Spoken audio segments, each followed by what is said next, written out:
Bismillahirrahmanirrahim. Assalamualaikum warahmatullahi wabarakatuh.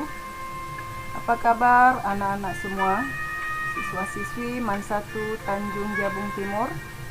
Semoga dalam keadaan sehat walafiat. Baik, untuk pertama kalinya Ibu akan memperkenalkan diri. Ibu adalah Ibu Haryati dengan slogan pintar karena ilmu, cerdas karena guru. Ditambah lagi, bangga menjadi guru. Guru memang bukan orang hebat, tetapi semua orang hebat adalah berkat jasa seorang guru.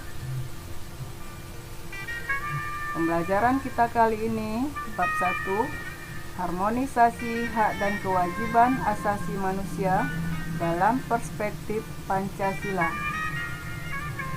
Adapun materi pembelajaran yang pertama, konsep hak dan kewajiban asasi manusia. Pengertian hak asasi manusia, ada beberapa pendapat para ahli tentang pengertian hak asasi manusia. Pertama, pendapat John Locke, HAM adalah hak-hak yang langsung diberikan Tuhan kepada manusia sebagai hak yang kodrati.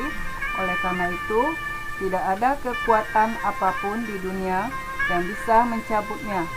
HAM ini sifatnya mendasar bagi kehidupan manusia dan pada hakikatnya sangat suci.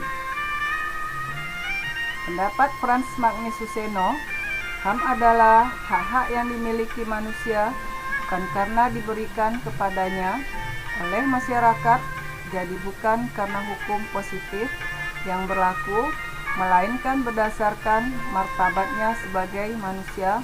Manusia memilikinya karena ia manusia. Pendapat Meriam Budiarjo, HAM adalah hak yang dimiliki setiap orang sejak lahir ke dunia.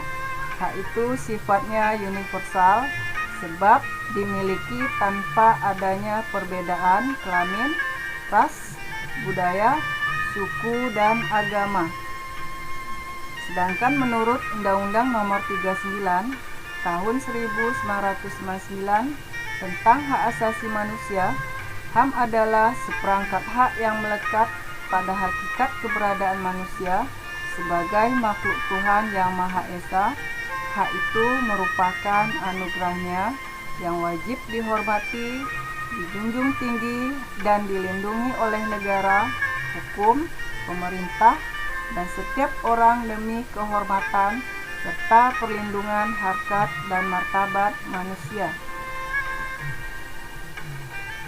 Pendapat John Matterson, anggota Komisi Hak Asasi Manusia Perserikatan Bangsa-Bangsa, mengartikan HAM sebagai hak-hak yang melekat dalam diri manusia, dan tanpa hak itu manusia tidak dapat hidup sebagai manusia.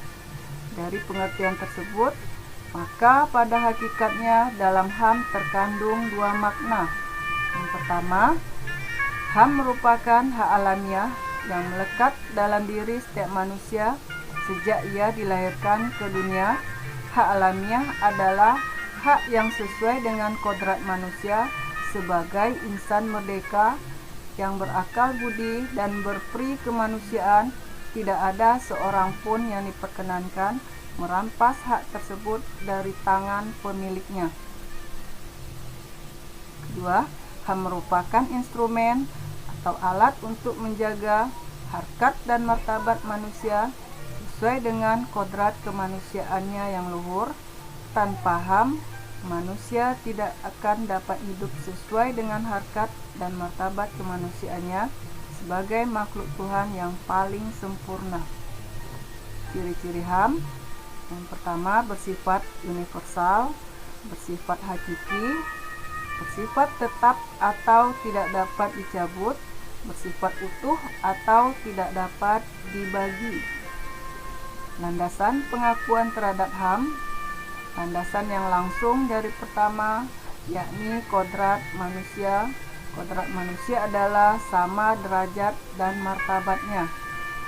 Sedangkan landasan kedua dan yang lebih dalam, Tuhan menciptakan manusia. Semua manusia adalah makhluk dari penciptaan yang sama, yaitu Tuhan Yang Maha Esa. Prinsip hak asasi manusia. Yang pertama, prinsip universal. Prinsip ini mengatakan bahwa semua orang di seluruh belahan dunia manapun, agamanya apapun, warga negara manapun, berbahasa apapun, etnis manapun, tanpa memandang identitas politik dan antropologis apapun, dan terlepas dari status distabilitasnya, memiliki hak yang sama. Prinsip kedua, prinsip tak terbagi. Prinsip ini dimaknai dengan semua hak asasi manusia adalah sama-sama penting dan oleh karenanya tidak diperbolehkan mengeluarkan hak-hak tertentu atau kategori hak tertentu dari bagiannya. Setiap orang memiliki seluruh kategori hak yang tidak dapat dibagi-bagi.